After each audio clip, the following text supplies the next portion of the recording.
ये आकाशवाणी है। प्रस्तुत है कार्यक्रम सुर्खियों में। इसके अंतर्गत सुनिए संसद के मानसून सत्र में प्रस्तुत किए गए विधेयकों पर चर्चा। इसमें भाग ले रहे हैं राजनीतिक विश्लेषक आनंद मिश्रा और पत्रकार Chetan Chauhan. Monsoon session parliament का चल रहा है, जिसमें मणिपुर पे आज लोकसभा में नो कॉन्फिडेंस मोशन पे डिस्कशन हो रहा है।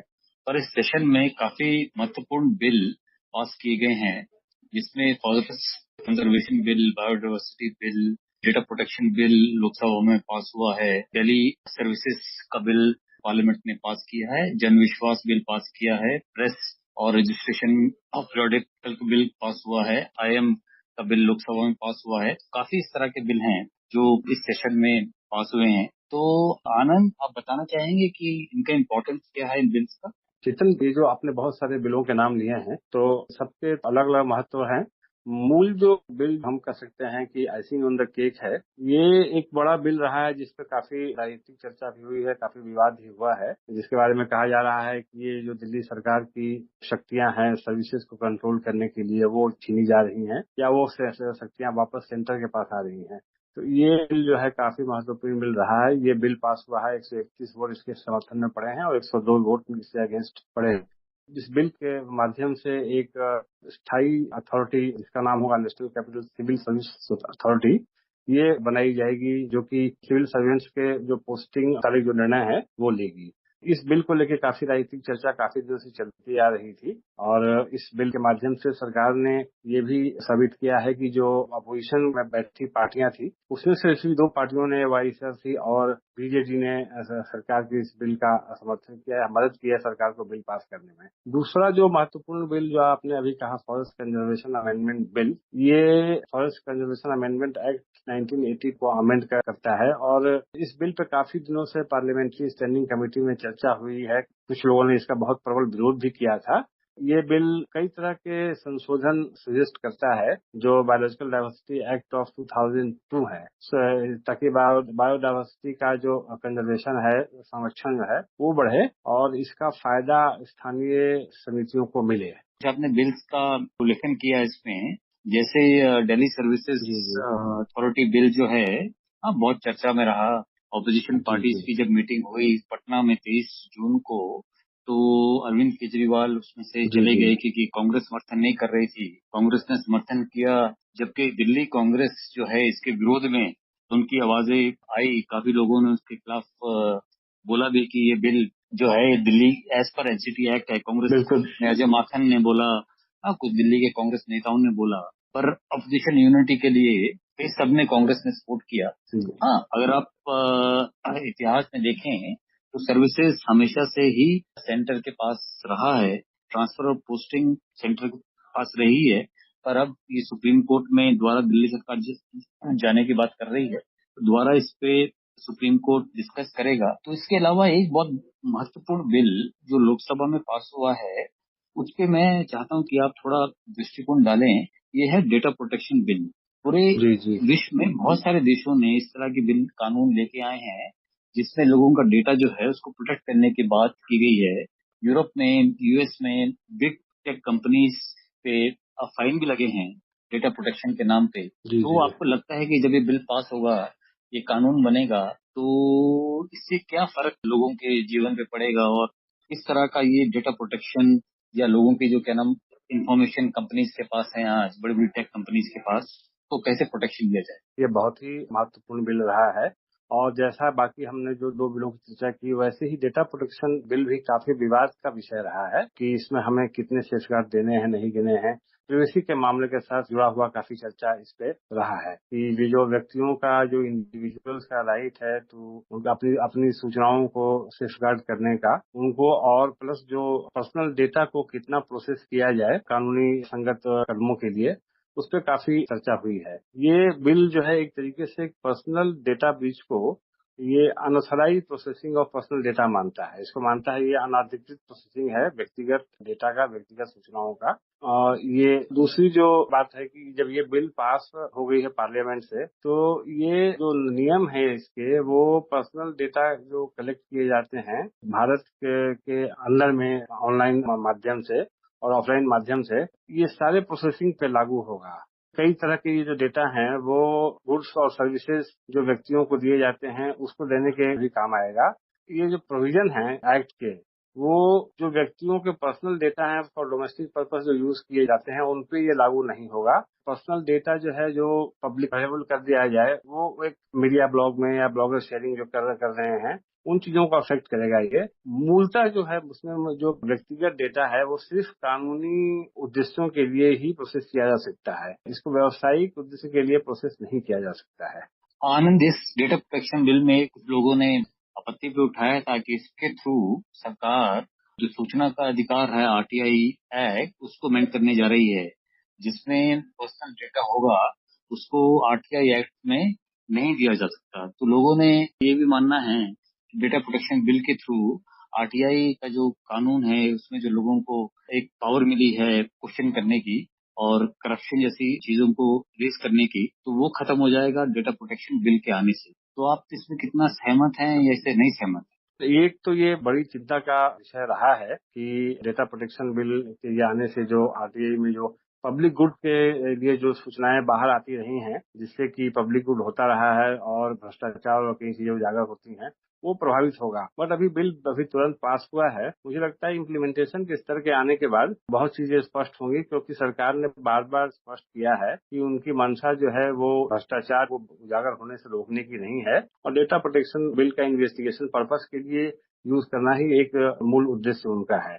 अभी ये बहुत ही बिल्कुल नया बिल है, चिंताएं लेकिन जायज है, चिंताएं नाजायज नहीं है इस पे। बिल जो पार्लियामेंट में पास हुआ है वो है जन विश्वास बिल, जिसमें सरकार ने काफी सारी जो जेल टर्म था उसको पेनल्टीज में कन्वर्ट कर दिया है। माना जाता है कि ये बिल जो अननेसेसरी हैरेसमेंट होती है लोगों की, इंडस्ट्री की, उसको खत्म करने के लिए है कि मान लीजिए किसी ने कानून का उल्लंघन किया जो बहुत नुकसानदेह नहीं है, तो पेनल्टी और वार्निंग के साथ उसे एक चांस और दिया जाएगा इम्प्रूव करने का। तो जन विश्वास बिल में काफी पीनल प्रोविजंस को पेनल्टी में कन्वर्ट किया गया है। तो इससे आपको लगता है कि कितनी सहूलियत मिलेगी इंडस्ट्री को अपना काम करने में? हाँ, आसान हो जाएगा, हैरेसमेंट या कोर्ट के चक्कर नहीं लगाने पड़ेंगे। जी चेतन, बिल्कुल ये एक सकारात्मक बिल है जिससे उम्मीद की जा रही है कि ease of living and ease of doing business को बढ़ावा मिलेगा। इसलिए इस बिल ने काफी बड़ी संख्या में 183 प्रोविजंस को अपराध मुक्त किया है, डिक्रिमिनलाइज किया है, जो विभिन्न केंद्रीय कानूनों के अंतर्गत थे। कई मंत्रालयों के अधीन जो ये 82 केंद्रीय अधिनियम थे। ये पाया गया है कई बार कि बहुत ही फ्लिंजी ग्राउंड्स पे बिजनेस हाउसेस को या इंडस्ट्रीज को जो लॉ एनफोर्सिंग एजेंसीज हैं उनके द्वारा कई बार जो है वो प्रताड़ित महसूस करते हैं और इनका कोई लार्ज स्केल इम्पैक्ट नहीं होता इस तरह के एक्शंस का ओवरऑल बिजनेस पे या ओवरऑल एंटी करप्शन मेजर पे। तो ये बिल जो है वो कई मामलों में बहुत फार रीचिंग है।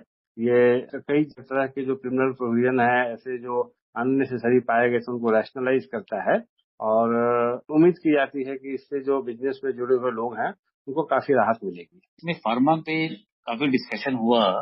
हाँ, लोगों ने कहा कि जैसे फार्मा इंडस्ट्रीज अगर मान लीजिए जो दवाई दे रही है नकली दवाई दे दिया या दवाई ऐसा दिया जिससे फायदा नहीं हुआ, तो उस पर कोई कंप्लेंट करेगा तो कोई उनको पीनल प्रोविजन उसमें नहीं है, तो स्कॉट फ्री इंडस्ट्री को गवर्नमेंट अलाउ कर रही है। जबकि अगर आपने देखा होगा पिछले कुछ महीनों में विश्व भर में कंप्लेंट्स आई हैं कि इंडियन फार्मा कंपनीज की जो दवाइयां हैं उनसे लोगों की जान भी गई है या उनसे कोई फायदा नहीं हुआ है।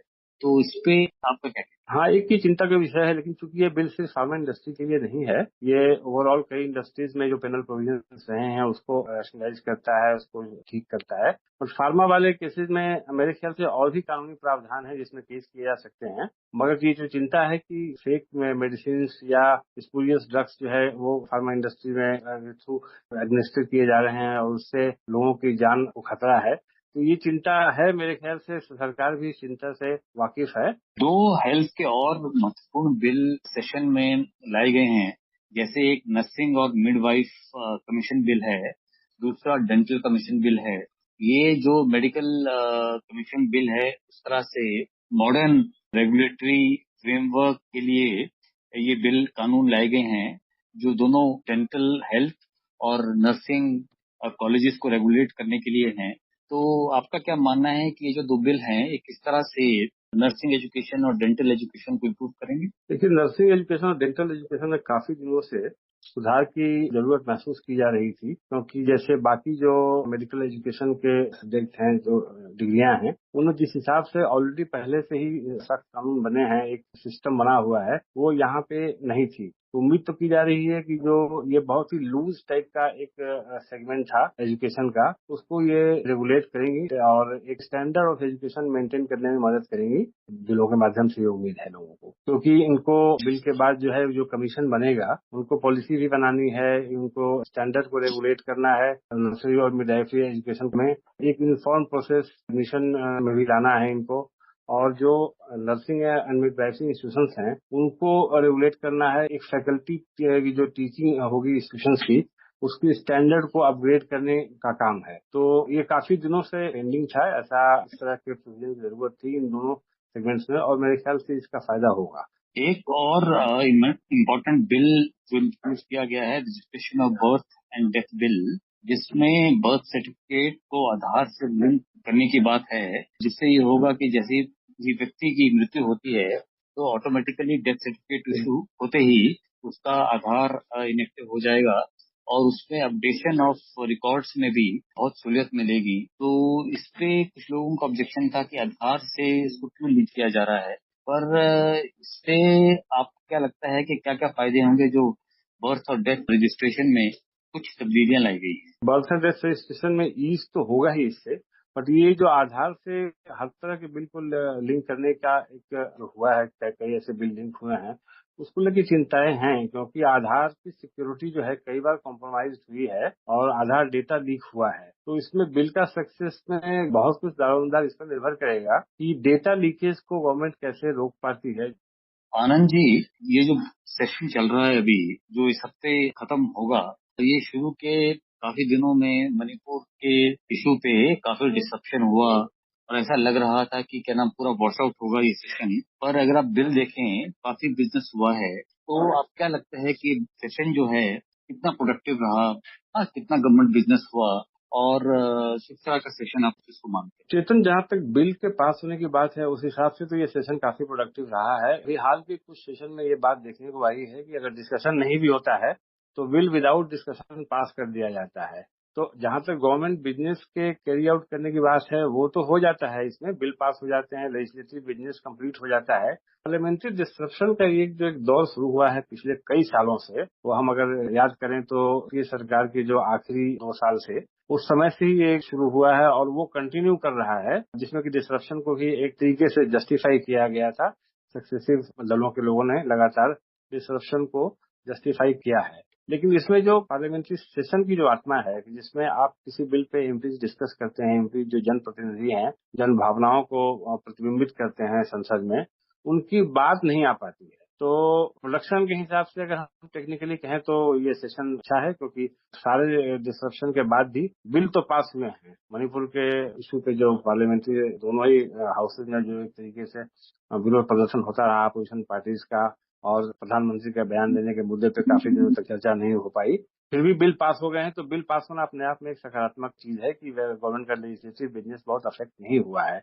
लेकिन क्या ये प्रक्रिया ही स्थायी हो जाएगी कि जिसमें सदन में चर्चा नहीं होगी, सिर्फ बिल पास होंगे? ये राजनीतिक दलों को सोचना होगा। बहुत बहुत शुक्रिया आनंद, हमसे बात करने के लिए। धन्यवाद। धन्यवाद। अभी आप सुन रहे थे संसद के मानसून सत्र में प्रस्तुत किए गए विधेयकों पर चर्चा। इसमें भाग ले रहे थे राजनीतिक विश्लेषक आनंद मिश्रा और पत्रकार चेतन चौहान। ये कार्यक्रम आकाशवाणी के समाचार सेवा प्रभाग द्वारा प्रस्तुत किया गया। इसे आप हमारे mobile app news on AIR और YouTube channel news on AIR official पर भी सुन सकते हैं। इस कार्यक्रम के संबंध में अपनी प्रतिक्रिया आप हमें ईमेल या व्हाट्सएप के माध्यम से भेज सकते हैं। ईमेल का पता है airnsdtalks@gmail.com और व्हाट्सएप नंबर है 9289094044।